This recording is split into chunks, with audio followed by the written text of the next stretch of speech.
All right, good morning, everyone. Welcome back. I hope everyone's doing well.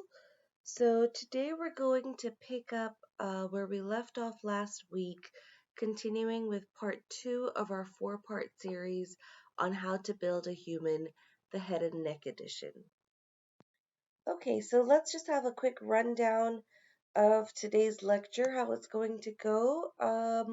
So same as last time, we'll start with a brief introduction that's going to help to set the stage for today's lecture a little bit.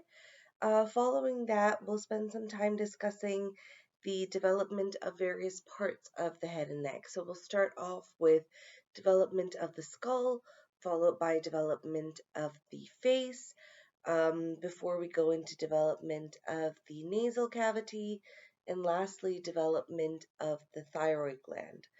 And of course, same as last time, as we wrap up the development of, some of these regions, we'll also zoom in a little bit and have a quick look at potential clinical considerations of what might occur in the event of sort of an anomaly arising during the embryological development.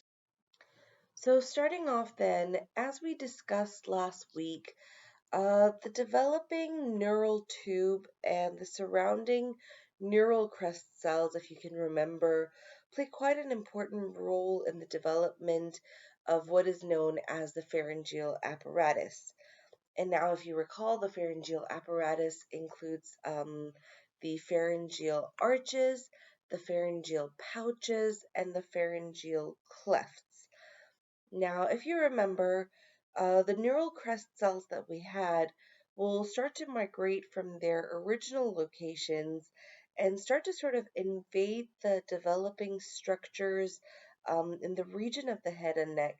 And this sort of invasion of these regions are going to trigger the formation of other structures. So, trigger the formation of cranial bones and skeleton of the face. In some instances, it'll trigger the formation of muscles or vessels and pretty much everything else that is present in this region, right? So if we look at these two images, these basically depict a developing embryo. And from what we learned in our last session, we should be able to identify a few different structures here. So if you look up here on the image on the left, you can see that we have the first and the second pharyngeal arches, and the first pharyngeal cleft sort of developing in between them. If you have a look here on this image on the right, it looks slightly different, perhaps more developed than the image on the left, and you can start to notice some larger lumps and bumps in this image. So these are the sort of lumps and bumps in the developing embryo that we're going to discuss a little bit more in today's lecture. We're going to start to name these structures and we're going to start to discuss what they give rise to. All right. So if you remember, the differentiation of the human face, we said, takes place between the fourth and the seventh week of development. And one of the earlier structures to start developing is the lower jaw or the mandible, right? And this typically occurs about 4 weeks into development. And then other key structures like muscles and the vessels and the bones also start to develop quite early on. And the development of the facial region actually gets more and more defined during the fetal period of development. So remember how we spoke about last week? We had the embryological period, we had the fetal period. So the definition comes in more and more during the fetal period of development, which runs from about the ninth week of development all the way through to the time of delivery. So that big chunk of time from week 9 to delivery is the fetal period, and that's when the face continues to develop more and basically comes more into its own. And of course, it doesn't exactly stop at development, right? So through infancy, through childhood, later on as the teeth get more developed, the teeth come in, as the development of the paranasal sinuses continues, all of these will add more definition to the face. And basically, the facial skeleton continues to increase in size, and it's going to contribute to the final definitive shape of the face. All right? So if we're all ready, then let's take a brief look at the first part of today's lecture, which is the development of the skull. Okay, so when we talk about the head and neck, of course, one of the main sort of features in this region has to be the skull. And an adult skull has 28 bones, including 3 middle ear ossicles in each ear. A developing fetal skull is slightly different, and it's divided into 3 sections that eventually fuse. And of those 3 sections, which are the cranial vault, the cranial base, and the face, from these 3 sections, there are actually 2 functional parts of the skull that we discuss for descriptive purposes, and these are the neurocranium and the viscerocranium. So these are the functional parts of the skull. The neurocranium basically contains and protects the brain and the sensory organs, and all of this will expand a little bit more as you continue with your gross anatomy lectures and your sessions in the anatomy hall. Of course, it's also the neurocranium that contains numerous little foramina that are going to be able to transmit the cranial nerves and the blood vessels.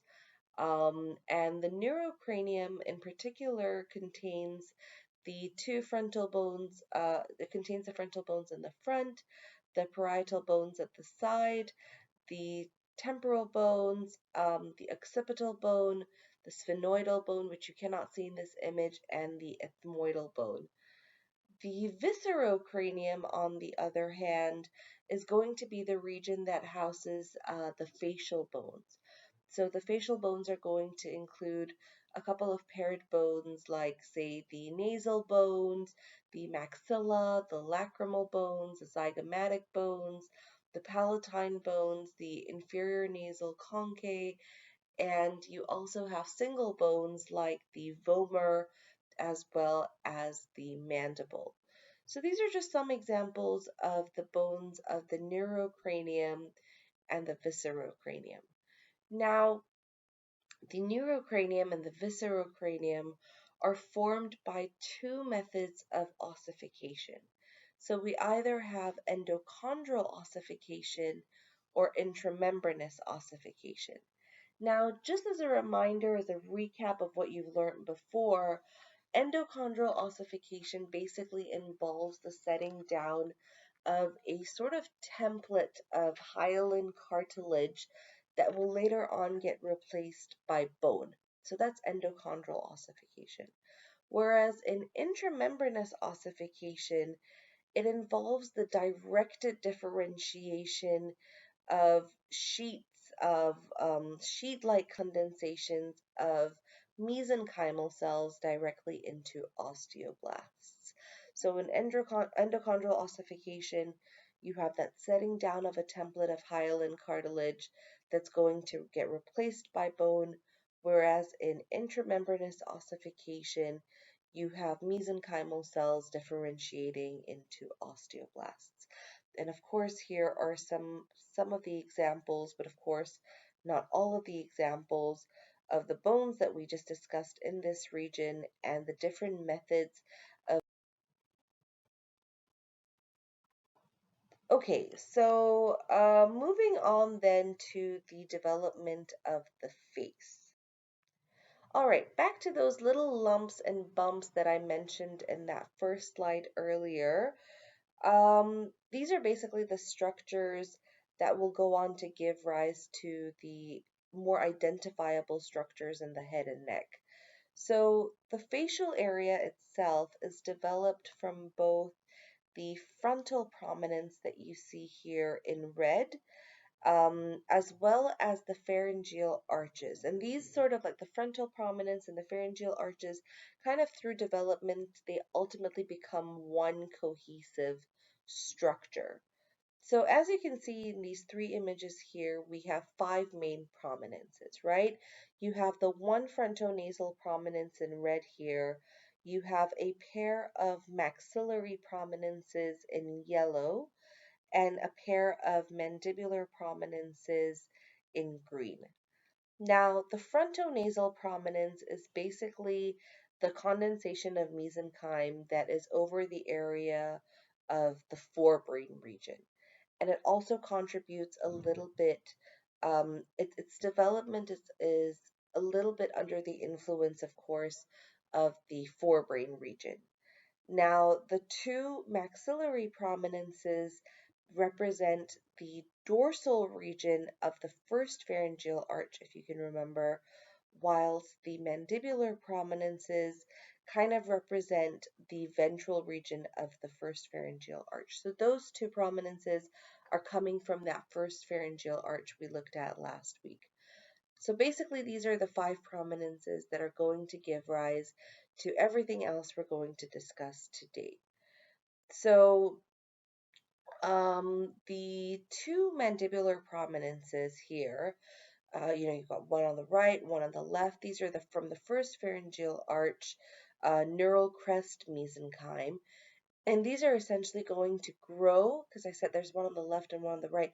So these two counterparts are essentially going to grow and come together to form one single mandible. The same theory applies here in the middle to the maxillary prominences. These two will also come together, and in some regions they're actually going to fuse with other structures. So in some parts, they're going to fuse with, say, the frontonasal process to give rise to things like the maxilla, the zygoma, the palate, the nasal cavity. So the maxillary prominence has a few more contributing structures, all right?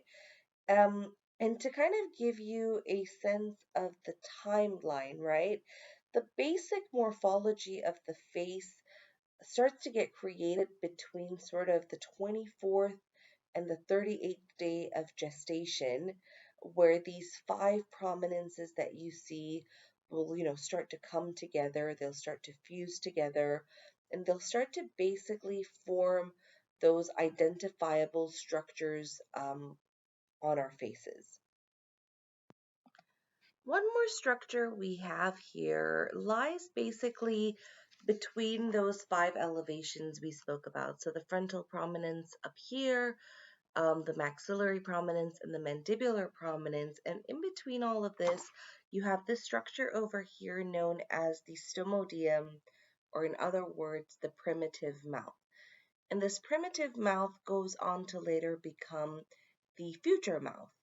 Now, the stomodeum is the rudimentary mouth that appears as a sort of depression roughly around 4 weeks into development. It's basically lined by ectoderm and separated from the anterior end of the foregut it has a sort of membrane over it, which you can kind of see disintegrating in this image on the right. And this membrane is called the buccopharyngeal membrane. To explain this membrane a little bit, so buccopharyngeal as in Bucco Pharyngeal membrane, or another term for it is the oropharyngeal membrane, so Oropharyngeal membrane. So both are the same thing. The buccopharyngeal membrane and the oropharyngeal membrane is basically just this membrane that lies at the beginning of the digestive tract, and it starts to break down during the 4th week of development. So um, that's what you can kind of make out in this image on the right here is its breaking down process. Now it needs to break down during this time in order to be able to form that opening between the future or oral cavity and the foregut.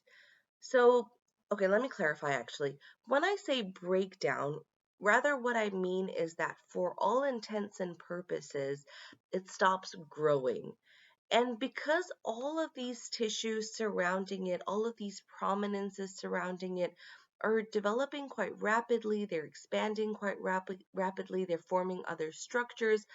Because this buccopharyngeal membrane stops developing and everything else around it is expanding rapidly, because it's made up of these non-proliferating cells, eventually it starts to get pulled apart. So like an opening starts to kind of form because it's no longer able to sort of fill up that gap that is created in this ever expanding region. And eventually, when that gap is large enough, when the buccopharyngeal membrane sort of ruptures, essentially that's when you have a direct passage to the foregut region. So the stomodeum, or the primitive oral cavity, basically has two parts. It develops from the ectodermal depression between this frontonasal prominence region and the first pharyngeal arch, so right in the middle here. And it also has an endodermal region, which basically sits at the top end or the cranial end of the pharynx. And essentially, when the buccopharyngeal membrane ultimately ruptures and there is that direct passage, the two parts, the ectodermal part and the endodermal part of the stomodia. So if we look at this image, starting here with the one on the left, it's basically the front view of a developing embryo. The other two images are the same. These are all portraying front views of a developing embryo. And there are a few structures that I'd like for you to start to pay attention to start to pick up each time we see these images. So first of all, you have the frontonasal prominence, which would basically be this region here in this image and this region here in this image here. So the frontonasal prominence, you can see the nasal placodes, less obvious here in this image on the left, but they're basically depressions that appear in this region, one on either side. They're colored out in pink in this region over here. And basically this region over here would be where the nasal placodes are. So basically where the nose will later on start to form. You also have the maxillary swelling, so one on either side, and the mandibular swelling down here. Same thing in these two other images. So you have the maxillary swelling in yellow over here, and the mandibular swelling, one on either side in orange over here. Same with this image, maxillary and mandibular swelling, one on either side. And of course, you can just about make out a disintegrating buccopharyngeal membrane here, the shadow of it here, and the shadow of it here in this image at the bottom right. Now, we're going to keep discussing these these structures as we go along, and it'll be good to be able to kind of identify whereabouts they sit on the facial region. So eventually, by the time we get to the end of the 5th week of development, what's going to happen is that these bilateral oval-shaped sort of thickenings of ectoderm in origin, called nasal placodes, they'll start to appear and they'll start to increase in size. So they're these little depressions that sit on either side of the face here, known as nasal placodes, and they start to sort of increase in size. By the time we get to the 6th week of development, that development is progressing, right? So they sort of start as little depressions first, and then as development progresses, by the time you're in week 6, the center of these depressions, or the center of these nasal placodes here, will start to sort of invaginate, or they'll start to grow sort of inwards. And basically what that does is that it starts to form deeper nasal pits. Now, each nasal placode, so one on the right and one on the left, is going to give rise to its own nasal pits. And these invaginations are, of course, also going to give rise to the olfactory epithelium that will line the roof of the nasal cavity. So as you can kind of even see in this cartoon circle that this illustration that I've put up over that image of the embryo, the nasal placodes themselves are actually roundish, sort of ovalish shape as they start to develop. And because a sort of depression is forming, they leave a sort of raised margin. And that raised margin that's left, which you can kind of tell in this image here as well, that raised margin can be divided into two parts.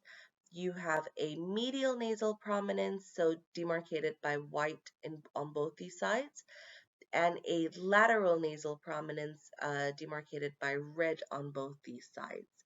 Now, what's important is that basically the medial and the lateral nasal prominences, so these raised edges of the nasal placodes, are going to give rise to a host of other things like the nose, the philtrum of the upper lip, and the primary palate.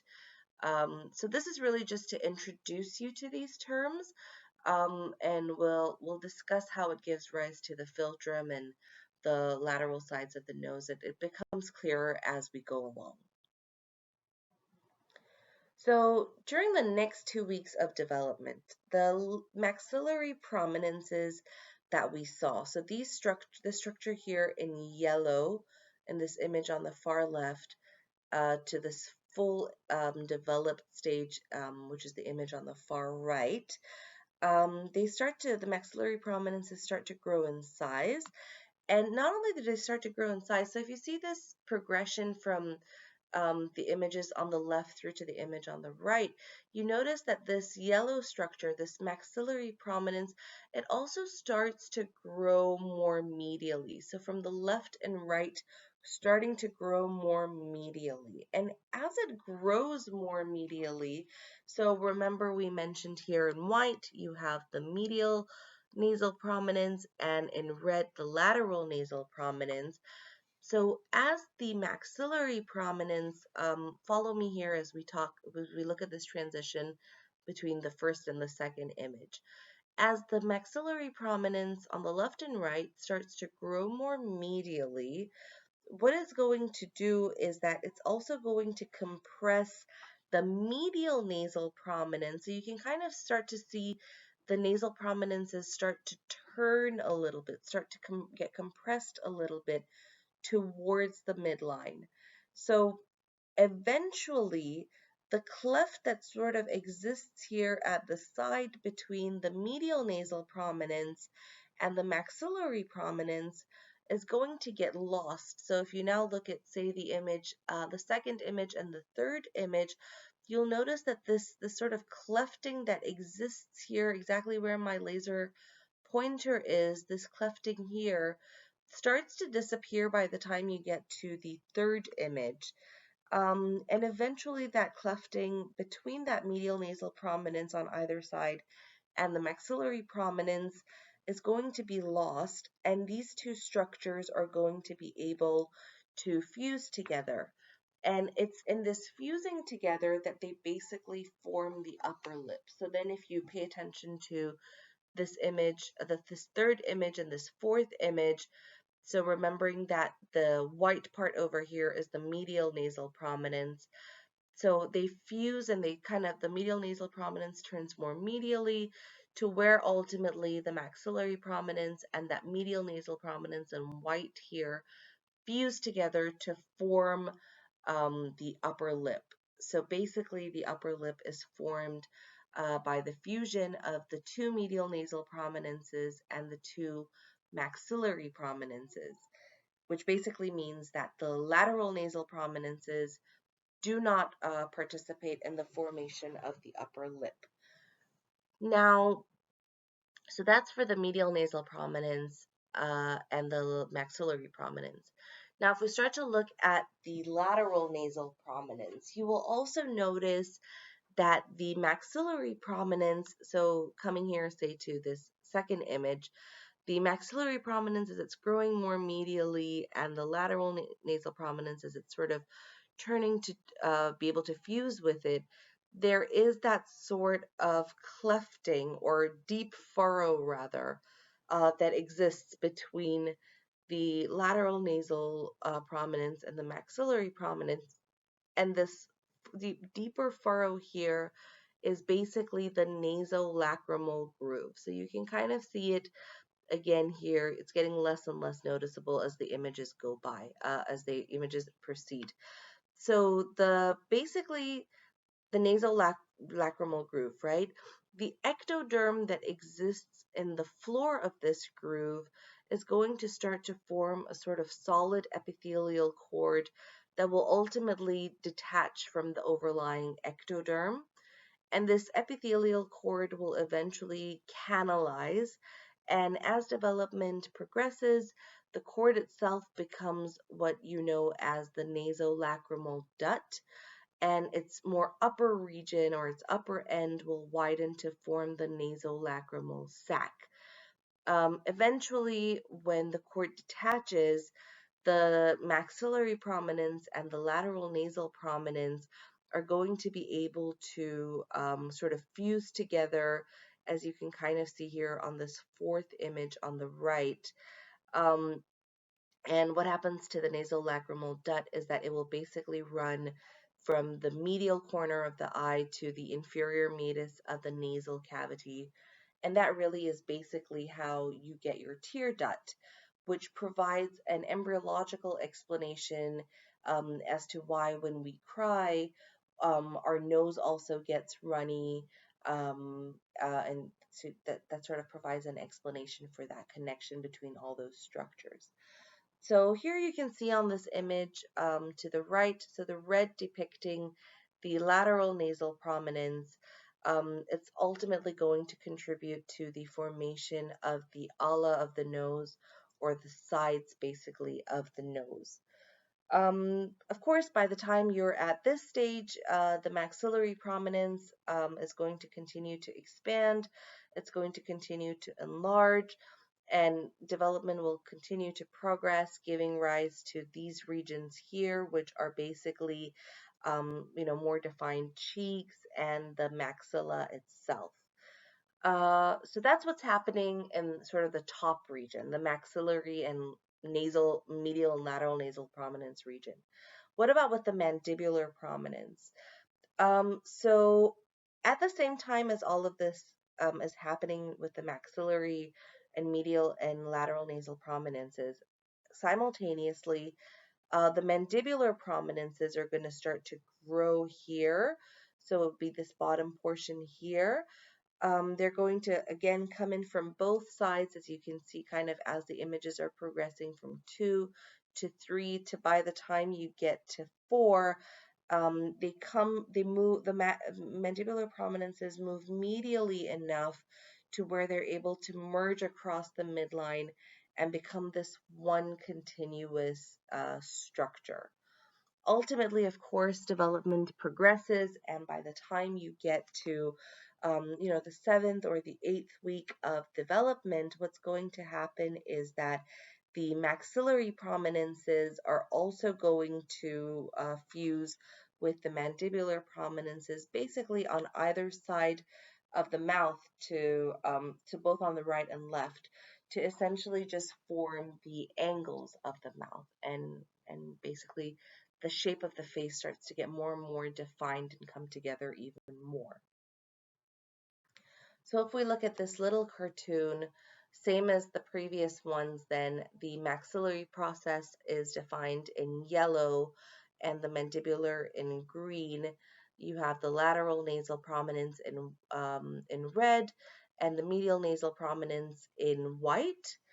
And if you compare images 1 and 2, which is really the first image in the previous slide and the fourth image in the previous slide, just put next together, you'll notice that it even shows the superior portion of the frontonasal prominence. So this region here, kind of as development progresses, basically gives rise to the forehead.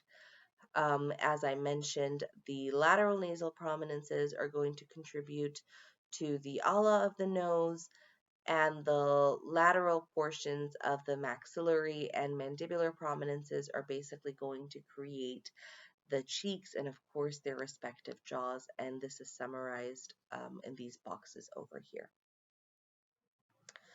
So by the time, so at this stage, let's look at the 6th week of development. So by the time we get to sort of week 6 of development, there's further proliferation of tissue, and the maxillary prominences are growing more and more. They're growing more medially. They're starting to come together to merge. They're increasing in size. And as we said 2 slides ago, that growing together in that medial direction of the maxillary prominences is going to start to push the medial nasal prominences together towards the midline. So this white region here depicting the medial nasal prominences, and basically pushes it towards the midline. And as all of this is happening, if you recall a couple of slides ago, we spoke about the nasal pits.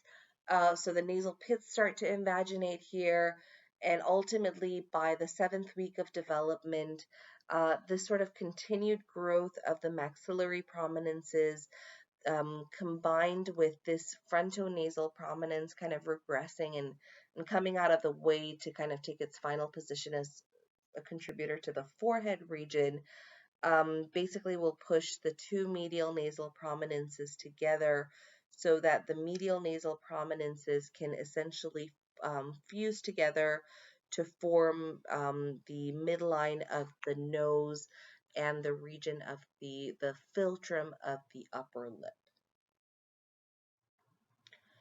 All right, so really then the final shape of the nose actually is basically formed kind of from contributions by the 5 facial prominences.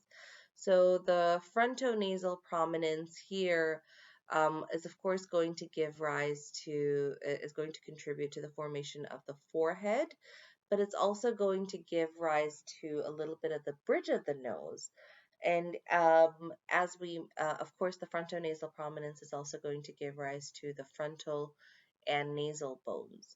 Now, the nose also gets contributions from the medial nasal prominences that are going to give rise to kind of the crest of the nose at the top, and the lateral nasal prominences are going to give rise to the ala of the nose, or basically the sides of the nose. All right. Now, what about the maxillary prominence? Just to recap. So the maxillary prominence, basically, the maxilla itself forms from a center of ossification in the mesenchyme of the maxillary process. Basically, no sort of arch cartilage or primary cartilage exists in that maxillary process, but the center of ossification is quite closely associated with the cartilage of the nasal capsule. So from that center, what happens is that basically bone formation starts to spread posteriorly, kind of below the orbit towards the developing zygoma. And because you even have that pattern of bone deposition going, from the orbit towards the zygoma and stuff, a sort of bone trough starts to form for where the infraorbital nerve will later on run. And this, from this trough, you have a downward extension of bone that will form the lateral alveolar plate, basically, for the maxillary tooth germ, so for the maxillary teeth to be able to come in later. And ossification is going to kind of continue and spread toward the palatine processes to later on, when you get to that later stage of development, to be able to form the hard palate. Now, a secondary cartilage also contributes to the development of the maxilla, and this is basically the zygomatic or the malar cartilage, which appears in the developing zygomatic process and for a brief period of time adds to the development of the maxilla. So this is just for your general knowledge where these center of ossifications actually come from. So the body of the maxilla itself is, of course, quite small in these early stages of development because things like the maxillary sinus have not come in yet. They haven't developed yet. The maxillary sinus really only starts to form around the 16th week of development. And even by the time you actually get to birth, the sinus is basically still a rudimentary structure that's still quite small. So with the growing of that, with the development of the sinus through development, um, uh, everything else will, like the maxilla will start to kind of get its more definitive, larger shape. So really, basically, that was all for general information, but your takeaway here should be that the maxillary prominence gives rise to the region of the upper cheek, most of the upper lip, the maxilla itself, the zygomatic bone, and it contributes to the secondary palate as well. So again, I'll give you a little bit of general knowledge information about the ossification center associated with the mandible. So remember when we did last week the pharyngeal arches, we spoke about Meckel's cartilage. Now, I said Meckel's cartilage is associated with the first pharyngeal arch during our last lecture. And so during the 6th week of development, a sort of cartilaginous rod starts to form. And this kind of cartilaginous rod is basically what we call Meckel's cartilage. And it starts to form from the region roughly around the ear to the midline of the mandibular process. So on either side, of course, on the left and on the right. So by the time you get to week 7 of development, an ossification center will form within Meckel's cartilage, and from that point on, bone will start to develop out from that midline region. Now, each half of the bone is going to be formed from a single ossification center that appears in the region where the bifurcation of the mental and incisive branches occur. So this, I guess, this will start to get a little bit more clear when you get to the gross anatomy portion discussing where mental and incisive branches start to bifurcate. Now, similar as to how we had in the maxilla, a trough also starts to form within the mandible, where the medial and lateral alveolar plates start to begin to form, so that later on tooth germs from the mandibular teeth can start to form in these troughs. Of course, in addition to that, a canal also starts to form, and this canal is through which the inferior alveolar nerve will run through. Again, this will get clearer as you start to um, get into the anatomy hall and start to have a look at the mandible and start to see kind of the position of the inferior alveolar canal and everything. Basically, by the time you get to the 10th week of development, the mandible is going to be quite recognizable because most of the bone is going to be formed.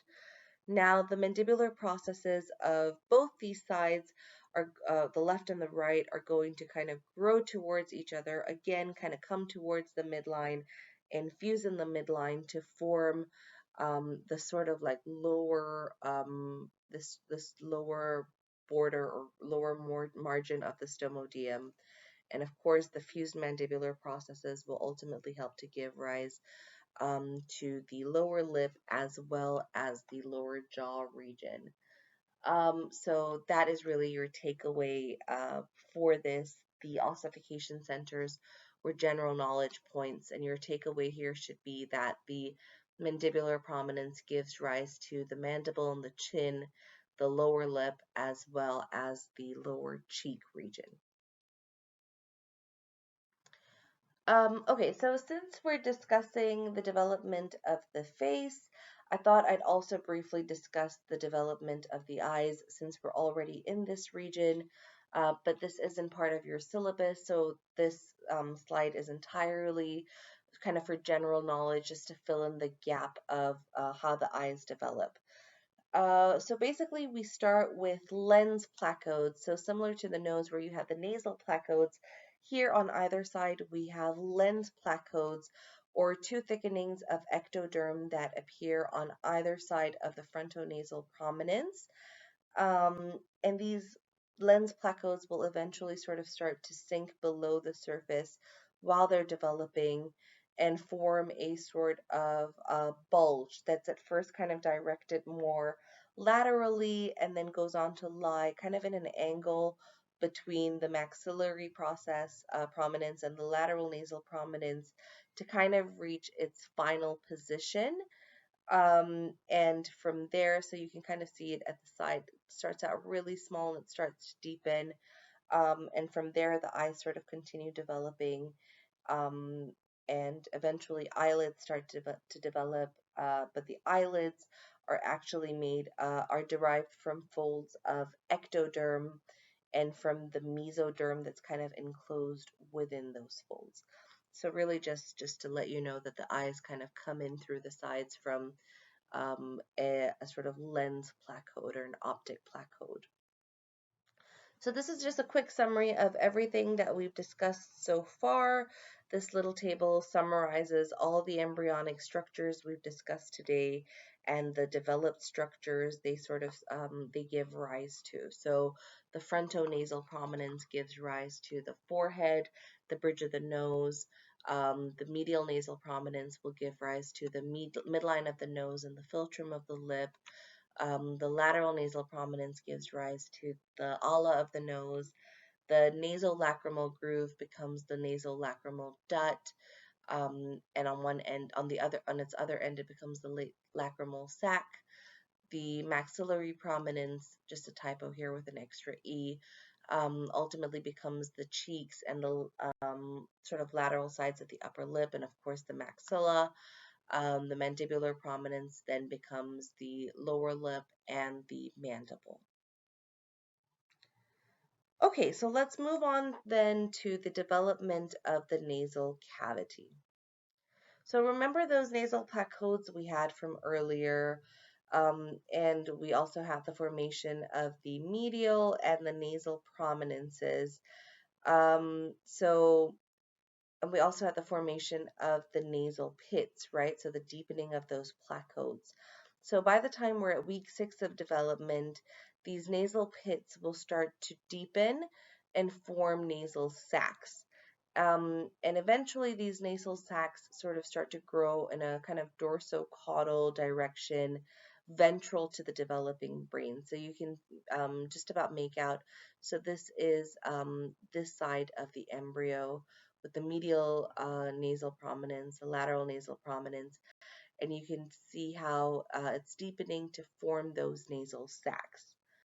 Now, essentially, in the beginning, these nasal sacs remain separated from the oral cavity by the oronasal membrane, but this oronasal membrane eventually ruptures around the 7th week of the development to kind of, at that point, the nasal and the oral cavities become kind of continuous.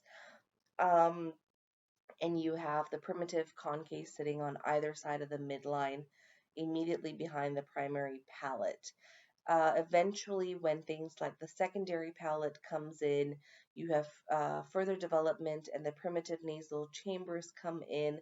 At that point is when the definitive concave will come to kind of lie at the junction of the nasal cavity and the pharynx, and you'll see that in a couple of weeks during your anatomy hall sessions. Now, basically, then swellings kind of in the lateral walls of each nasal cavity will form the superior, middle, and inferior concave, which you will see in a couple of weeks. And in the roof of each nasal cavity, the ectodermal epithelium of the nasal placodes are going to give rise to the olfactory epithelium, and eventually olfactory cells of the olfactory epithelium are going to give rise to the olfactory nerve fibers that will ultimately grow into the olfactory bulb. So really basically your takeaway here is that your nasal pits kind of deepen to form the nasal sacs. And eventually as development kind of progresses on, is when you kind of have the epithelium becoming the olfactory epithelium, and then that epithelium eventually giving rise to olfactory nerve fibers. So this is a cartoon illustration that basically helps to illustrate the development of the nasal cavity and everything I just described. So starting up here with image 1, so you can see how the nasal cavity and the oral cavity are separated by this membrane in the middle, which is the oronasal membrane. Of course, as development progresses, I mentioned that this oronasal membrane starts to slowly disintegrate. So by the time you get to this third image at the bottom, you see that the oronasal membrane that used to sit here has completely disintegrated, and the nasal cavity and the oral cavity are basically this one continuous structure via this primitive choana. And finally, by the time you get to image 4 is where I said, development continues further and further. Things like your secondary palate come in, your primitive nasal chambers come in, the conchae come in, the superior, middle, and inferior conchae come in, and these eventually sit at the junction of the nasal cavity and the pharynx. Now looking at it from a more coronal section, so this is the frontonasal prominence. You have the maxillary prominence in yellow, nasal prominence in blue. You have the developing tongue here in gray. So here you can kind of, in this image, in these three images, kind of appreciate the development of the nasal septum. So going from 1 where it doesn't exist to 2 where you can see it kind of it develops in a downward direction from the frontonasal prominence. And while we haven't discussed it yet, you can also kind of, but we get to that in our next discussion, but you can also kind of see how the maxillary prominence kind of rotates upward to form, by the time you're in image 3, the palatal shelves. And of course, in image 3, you can fully appreciate how the palatal shells kind of position themselves above the tongue, and they fuse with each other as well as the nasal septum to kind of create that separation of these two regions. Finally, then, let's briefly discuss what happens with the paranasal sinuses. So we have 4 sets of paranasal sinuses that develop as kind of outpouchings of the mucous membranes of the midline and superior nasal meatus, as well as the sphenoethmoidal recesses. So again, this is just for your general understanding, just so we fill in the gaps of the structures in this region. The paranasal sinuses that develop are basically the maxillary, the ethmoidal, frontal, and sphenoidal sinuses, and they eventually reach their maximum size during puberty, and help to even contribute to the definitive shape of the face. So basically remembering then that the kind of shape of the face is determined not just by the expansion of the paranasal sinuses, but also by the simultaneous growth of the mandible and the maxilla to start to accommodate those teeth that are coming in. So the final part for today's lecture then will be looking at how the thyroid gland develops. So the thyroid gland is basically the first endocrine gland that is going to develop around the 24th day of development. And if we look here at image 1, basically the thyroid gland starts to appear as an epithelial proliferation in the floor of the pharynx. So just a tiny bit of proliferation between the tuberculum impar and the copula. These terms, so tuberculum impar and copula, will start to make more sense as we go along in our lecture series as well. Tuberculum impar and copula are structures from your first and second pharyngeal arch. We look at them when we talk about the development of the tongue and palate a little later. So basically what you need to know here is that the thyroid gland starts to form as a sort of epithelial formation epithelial proliferation in this sort of region that will later on be indicated by the foramen cecum.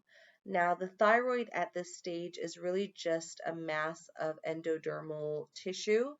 And what happens is that it starts to kind of grow down into the mesoderm, as you can kind of see here in image 2. So it starts to grow downwards into the mesoderm, and it will just continue to kind of descend. Really, it takes this path of descension, this path of descent in front of the pharyngeal gut as a sort of this bilobed, two-lobed diverticulum, and kind of on this migratory path that it's on, the thyroid basically remains connected by this thyroglossal duct that you see here depicted in black, so that by the time you get kind of to image 3, you can kind of see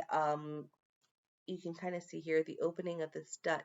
Over here is the foramen cecum, and you have the thyroglossal duct, and you have the thyroid itself as this bilobed diverticulum migrating downwards. The thyroglossal duct itself will start to break down kind of between the 7th and 10th week of development and ultimately disappears. As you can see in image 4, it's just a dot. It's depicted by a dotted line because it basically disappears.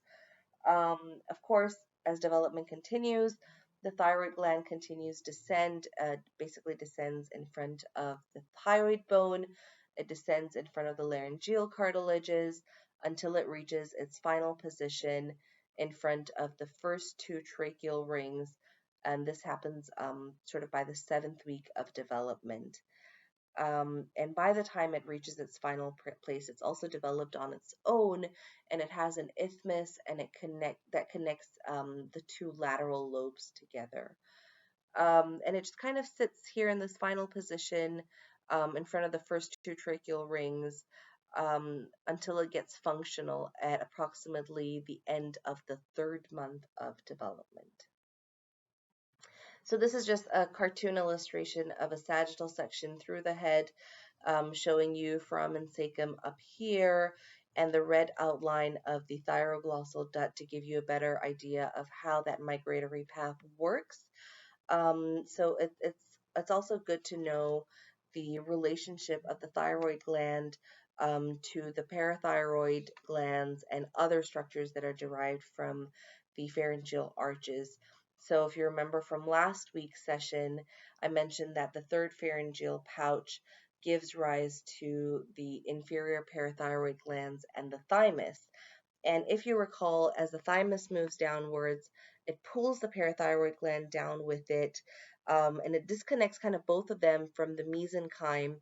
And eventually, as the inferior parathyroid gland is kind of being pulled down in this direction, its path starts to align with that of the thyroid gland, so that it can line up and sit kind of inferior to the thyroid gland.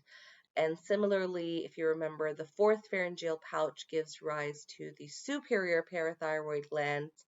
And as these kind of detach from the walls, they will try to latch onto or attach to the superior part of the thyroid gland as it moves down the thyroglossal duct, so that they kind of take their final position superior to the thyroid gland. So to summarize, basically, the thyroid isn't derived from any of the pharyngeal pouches, so don't confuse that. Instead, it arises from a midline thyroid diverticulum that forms from the endoderm in the floor of the pharynx, and these endoderm cells basically differentiate into the follicular cells of the thyroid gland. And with eventual differential growth of the embryo, this bilobed diverticulum that is the thyroid gland is able to elongate while kind of remaining connected to the developing tongue by that thyroglossal duct, which will later on be obliterated. And of course, the site of opening of the thyroglossal duct up here is the foramen cecum, which can basically be found in the midline of the terminal sulcus of the tongue. So any of these terms that don't make sense in terms of the tongue will start to get clearer and clearer when we get to development of the tongue, including terms like tuberculum, impar, and copula. So, similar to other structures during development, of course, things might go wrong. And in the case of the thyroid gland, the clinical implications of developmental anomalies include things like an ectopic thyroid gland or thyroglossal cysts. So, an ectopic thyroid gland is basically because the thyroid has to kind of migrate this long distance to its final position, from the foramen cecum all the way to in front of the tracheal rings. So what happens is that sometimes the thyroid tissue may not be located in its usual position. So an ectopic thyroid might occur in a few locations because of the failure of the thyroid to migrate kind of in one piece along the thyroglossal duct. And it can lead to things like a lingual thyroid at the base of the tongue. Or if migration it's not complete, it can lead to a cervical thyroid. Or if in the event that migration is excessive in nature, it could even lead to something known as a superior mediastinal thyroid. So the thyroid gland itself might end up in an alternative location than it's intended. Uh, Also, another clinical implication is the existence of ectopic cysts, which are most commonly found in the base of the tongue, close to the foramen cecum, kind of forming a lingual thyroid. And this might even be present as a midline neck lump due to remnants of the thyroglossal duct persisting. All right, so that is our lecture today. We covered quite a little bit of things. Um, of course, as I mentioned, a few of the things were just for your general knowledge, just to fill up gaps, like the development of the paranasal sinuses, the development of the eyes. These are just really to fill up gaps. I know there are still some terms that are new to you. These will get you'll get a more complete idea of all of this by the time we get to the lecture on the development of the tongue and palate.